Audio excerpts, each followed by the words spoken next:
Vegetables అంటే పక్కన తోసేస్తారు. అవును. వాళ్ళ వెజిటబుల్స్ అంటే పొటాటో షుగర్, అదే స్టార్చ్ అదే కదా. అది sugar, it is not vegetable, అది మర్చిపోతుంది. చాలా అంటే ఇప్పుడు మరి డయాబెటీస్ అండ్ ఒబేసిటీ మీరు కలిపి డయాబెసిటీ రెండు పక్క పక్కనే ఉంటాయని చెప్పారు కదా సార్.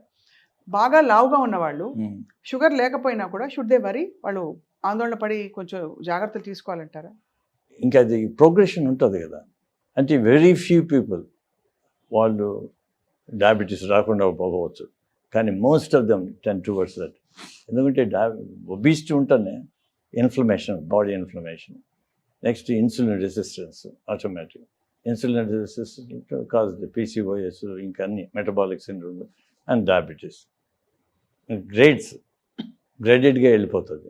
ఇప్పుడు అందువల్ల ఇప్పుడు ప్రీ డయాబెటిక్ ఇవన్నీ ఉంటారు. మాత్రలు ఇచ్చేది కాదు, వాడిని మార్చేట్టుగా ఏం చేయాలనేది మనం ఆలోచించాలి. ఇప్పుడు ప్రతి ఒక్కడికి మందులు ఇచ్చి లేకుండా ఇది ఇచ్చి ఆపరేషన్ చేసి జరగవు. ఎందుకంటే 10 మంది అయితే 10లో ఒకడైతే చేయొచ్చు. ఇప్పుడు 10లో 9 మంది ఉన్నారు. అదే ఎంతమందికి చేసుకుంటూ పోతాం అంతే. ఎంతమంది ఉన్నారు? మిలియన్స్ ఆఫ్ సర్జన్స్ కావాలా, మిలియన్స్ ఆఫ్ డాక్టర్స్ కావాలా. మీకు కావాల్సింది అందరికీ పాలసీ మార్చాలి. అండ్ ఎడ్యుకేషన్, స్కూల్స్, చైల్డ్హుడ్ అన్ని ప్రతి ఒక్కరికి నేర్పిస్తే మనం మారుతుంది. అంటే చాలా ఇన్ఫర్మేషన్ వచ్చేది సార్. ఫ్రాంక్గా చెప్పాలంటే ఏం తినాలో అర్థం కాదు, ఏం పెట్టాలి పిల్లలకి అని కూడా అర్థం కాదు. బికాస్ కొంతమంది అంటారు, ఫర్ ఎగ్జాంపుల్ పెసరపప్పుతో నువ్వు అట్లా వేసుకుంటే మంచిది ప్రోటీన్ అంటారు. బట్ 2 అట్లు వేసుకుంటే దానిలో వచ్చేదో 4, 10, 8, 6 గ్రాములు ప్రోటీన్ వస్తుంది. ఒక కోడిగుడ్డు తింటే వెంబడే వచ్చేస్తుంది 8, 6, 7 గ్రాముల ప్రోటీన్. అట్లనే కాదు, ఇప్పుడు pulses and meet products 2 different things. Meet మనకు డైలీ రిక్వైర్మెంట్ 60 grams యావరేజ్, లేకపోతే యావరేజ్ పర్ కిలో అంత అవసరం లేదు. అవన్నీ మర్చిపోండి, అవన్నీ మనకు ఎవరు గుర్తుంటాయి అన్నీ. యావరేజ్గా సింపుల్ అంటే సింపుల్, యువర్ ఫిష్ సైజ్ అది 60 grams. వేరే పప్పు ఇవన్నీ ఉన్నాయి కదా, వెజిటబుల్ ఆరిజిన్ ఒకటి, అవి డబుల్ ద అమౌంట్ అంతే, అంతకంటే ఏం డిఫరెన్స్ లేదు. అది ఇన్ ఏ డే. కాబట్టి మీ పెసలు అయితే ఏముండదు, పెసలు టేస్ట్ బాగుంటుంది. దాన్ని చుట్టూ ఉండే అది తీసేస్తుంటాం, ఏది దాన్ని పొట్టు తీస్తే అట్లా ఫైబర్ పోతుంది. ఫైబర్ అట్లే ఉండాలి. వైటమిన్ B12 కూడా పోతుంది కదా. అన్నీ పోతాయండి. ఇప్పుడు B12 అన్నీ యాల్యూరాన్ లేదు రైస్లో ఉన్నాయి. అందువల్ల ఉప్పుడు బియ్యం అనేది ఉడకబెట్టేసేసి దాన్ని తీసేసి తినేవాళ్ళు. అవి బాగానే ఉన్నాయి, చాలా కొంత బెటర్ దాన్ని అట్లీస్ట్ విటమిన్స్ అన్న ఉన్నాయి. దీంట్లో ఏమీ లేవు, మొత్తం పోయినాయి. మనం అదే మీరు స్లో రిలీజా ఇదని ఫుడ్స్ మీరు సరే మీట్లోను ఎగ్స్లోనండి. ఎగ్స్ కూడా all the dairy is inflammation to the body. Meet ఇవన్నీ ఏం చేస్తుంటాయి, యాంటీబయాటిక్స్. చాలా ఫోర్స్డ్ ఎన్వైరన్మెంట్స్లో వాటిని వదిలేస్తున్నాం. అవి they can the cancers on meat on its own cause cancers. Western world అంతా ఎందుకు క్యాన్సర్ వరల్డ్ కోలాన్ అంతా బికాస్ ఆఫ్ మీట్. అందరికీ తెలుసు, కానీ మీట్ని ప్రొపగేట్ చేస్తారు. ఎందుకంటే meat industry is powerful, money అంతే. కానీ శాకాహారం బెటర్ అంటారు 100%. వాళ్ళు ఒకసారి ఒక డాక్యుమెంటరీ గడ్డ చేసేసారు వీగన్స్ వాళ్ళు వీగన్ కంప్లీట్ అవాయిడింగ్. ఇది 34-year lady olympic, 38 years next olympic ఉండదు. నా వల్ల కాదు అనుకునేది. At time she turn vegan. By 38 she won the olympic. ఏమంటే బాడీ లైట్ అయిపోయింది, ఇన్ఫ్లమేషన్ బాడీ లేదు, energy levels are high. Therefore, it's totally different. మనం కాన్సెప్ట్ కంప్లీట్గా మార్చుకునేసి ఇవన్నీ ప్రాసెస్డ్ ఫుడ్స్ ఇవన్నీ తీసేసేసి, అండ్ డైరీ కూడా చాలా వరకు తీసేస్తున్నాయి. డైరీ కూడా ఇప్పుడు చాలా పెద్ద ఒక విధమైన మెటబాలిక్ చేంజ్ తీసుకొస్తుంది. పిల్లల్లో ఎర్లీ ప్యూబర్టీ వచ్చేస్తుంది అని చెప్పి. అది హార్మోన్స్ ఆవులకి ఇచ్చే హార్మోన్స్ అవి కూడా.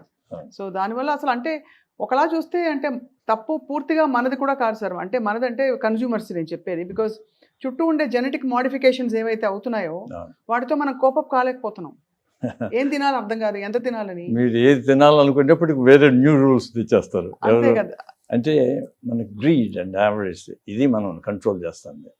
ఒరే మనకి మితంగా ఉంటే చాలు, మితంగా సంపాదించుకోవాలని లేదు కదా. అంతే సార్. వాడు మొత్తం సంపాదించాలంటే ఏమో చేస్తారు. ఇప్పుడు చూడు, మీరు ఫ్రూట్స్ తినాలనుకుంటారు, ఫ్రూట్స్ పోతే ఇప్పుడు నిన్న మొన్న చదివినాను, వాడు ఇంజెక్ట్ చేస్తాంటే కెమికల్స్. అవును, అది తీయగా ఉండడానికి, ఎర్రగా ఉండడానికి పుచ్చకాయలు వాడు చేసేసారు. పుచ్చకాయ, మామిడి పండ్లు అన్నీ చేసేసారు. కార్బైడ్ అటు పెట్టి పండిస్తారు. వెజిటబుల్స్ అనుకో మంచిది అని చెప్పాను కదా ఇంతవరకు, దానికి ఎన్నోమస్ అమౌంట్ ఆఫ్ పెస్టిసైడ్స్ చేస్తాను, ఎస్పెషల్లీ క్యాబేజ్ అండ్ కాలీఫ్లవర్లో. లేకుంటే అవి గ్రో కాలేవంట. 12 times the norm ఉండాలి. కాబట్టి we are being fed with useless foods. కానీ but the thing is that's what in the environment we have. అదే, అందులో మనం ఏం చేయొచ్చో చూసుకోవచ్చు అంతవరకు. దానికి ఎడ్యుకేషన్ చేయాలా, government bodies also have to influence. ఇప్పుడు యూరోప్లో నిలిపేసేసారు కదా pesticides, most of them are banned. ఆ బ్యాండ్ అయినట్టు ఆ దేశాలే మనకు అమ్ముతారు, మనం కొనుక్కొని వాడుకుంటుంటాం. See this is what it is. అన్ని వాళ్ళు ప్రతి ఒక్కటి, ఇప్పుడు ఈవెన్ ద స్వీట్నర్స్ చెక్ చేసినారు. ఎవ్రీ ఫ్యూ ఇయర్స్ ఇది కార్సినోజెనిక్ అని చెప్తూ వచ్చినాడు. ఇప్పుడు లాస్ట్ 45 yearsలో నేను about 7 or 8 ones that all it's carcinogenic. Saccharin అవన్నీ వచ్చాయి మధ్యలో, అన్ని ఆస్పర్టేమ్ వచ్చింది, అన్ని కార్సినోజెనిక్. ఇప్పుడు స్టీవియా చాలా స్టీవియా లీఫ్ వాడుతున్నారు. అదేం మనకి తెలియదు. ఏం వేసుకోకపోతే ఏమవుతుంది, అది బెటర్. నోరే కదా, అలవాటు చేసుకుందాము. ఇప్పుడు నేను చిన్నప్పుడు మాకు కాలేజీలోనూ స్కూల్లోనూ అంటే కాఫీ తాగితే ఒక కాఫీలో షుగర్ వేసేది కాదు, షుగర్లో కాఫీ వేసుకుంటాం, అట్లా అంత వేసుకునేది.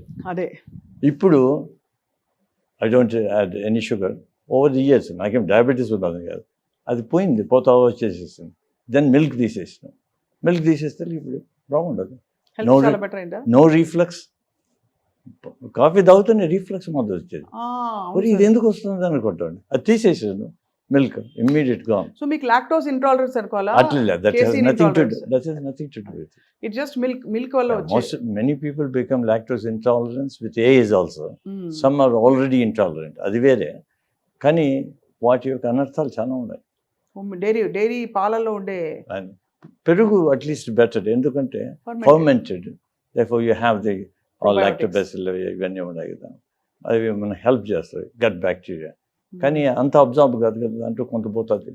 అట్లీస్ట్ అది ఇప్పుడు డైజీన్ అని ఏమేమి వేసుకుంటారు, జలుసులు వేసుకునే బదులు పెరుగు తింటే అది స్మూత్గా పోతుంది. అవును కదా.